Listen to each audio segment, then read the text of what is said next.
This story took place a long time ago, back in 2002, when Craigslist was in its early years. Many wouldn't know, but back in those days, Craigslist was a lot different. It was a lot more so an online garage sale, or just a place where people would list old things that still had some value that they were willing to give away. I got a basketball hoop, a hockey net, and a spoiler for my car, all free in perfect condition in that same year. You'd be lucky if you found something like that these days. Anyway, me and my son were dying to buy a hockey net so we could practice in the cul-de-sac we lived in. For the record, this was before I got that free one I mentioned. Wouldn't you know it, on Craigslist there was an ad for a slightly used regulation-size hockey goal for only $50. It came with a puck and 2 slightly used hockey sticks. I still have a picture of that ad to this day. It seemed like the perfect deal, but he lived about 2 hours away. I called the number he had listed, and he sounded pretty normal on the phone. He had a pretty deep, dark voice, but nothing that would be off-putting. I remember his voice being a bit emotionless. He agreed to meet halfway due to the distance, said he'd put the stuff in the back of his pickup truck.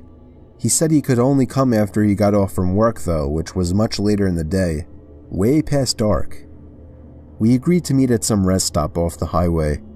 Me and my son, who was 11 at the time, took my wife's minivan, the only car that would be able to fit that huge thing.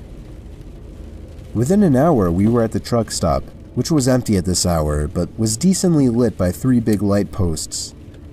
I parked right under one of the lights and waited. A pickup truck pulled in off the highway right on time. He stopped right in front of me. I went over to his window, but then noticed there was nothing in the back of his truck. "You Steve?" he asked me. "Yep, that's me," I said. "Alright, my buddy's bringing in the stuff with his truck." The guy pulled up behind my car and put it in park. I suddenly had a bad feeling. I told my son to get back in the car and lock every door except mine. 2 more pairs of headlights came off the highway into the lots, surely enough pulling up next to me. And, not surprisingly at this point, there was no hockey equipment in either one of them. My heart was racing. I was worried. Not for me, but for my young son who I for some reason brought with me on this trip.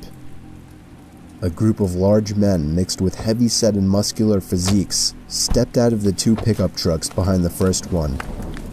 They eyed me from head to toe, giving that typical intimidation stare down. Then this bald guy wearing sunglasses said in a deep voice, "Where's the money?" I instantly pulled out my wallet and handed it to him, begging him to just let me and my son go. He pulled out like $100 and was pissed, expecting more.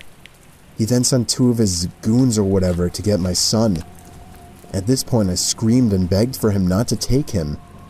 One of the men broke the glass to the minivan back door, and I vividly remember the disturbing, heartbreaking screams of my young son. What happened next was what I can only explain to be a miracle from God answering my prayers. A car was entering the lot from off the highway. All the men stopped and turned to look at it. As it got closer, my heart literally dropped in excitement as I saw it was a police car. The lights suddenly began to flash as he got close enough to see what was going on. All of the men were back in their trucks within seconds, speeding off down the highway. Well, at least 2 of them. The truck in the back was caught immediately by the police car, and backup arrived shortly. I explained everything to them, and they got the men that were caught to rat out on the others surprisingly quickly. I guess luckily the guys in the back truck weren't very loyal to whoever their leader was, if they even had any type of leader. Believe it or not, I had a police escort all the way home to make me and my son feel safer. I don't want to get into all the legal stuff, but I'll just say that all of those men except for one was caught, and I'm pretty sure that was the driver of the first pickup truck. Needless to say, my Craigslist days weren't over at that point, but I have always been much more protective of my son, and much more cautious of Craigslist meetings since then.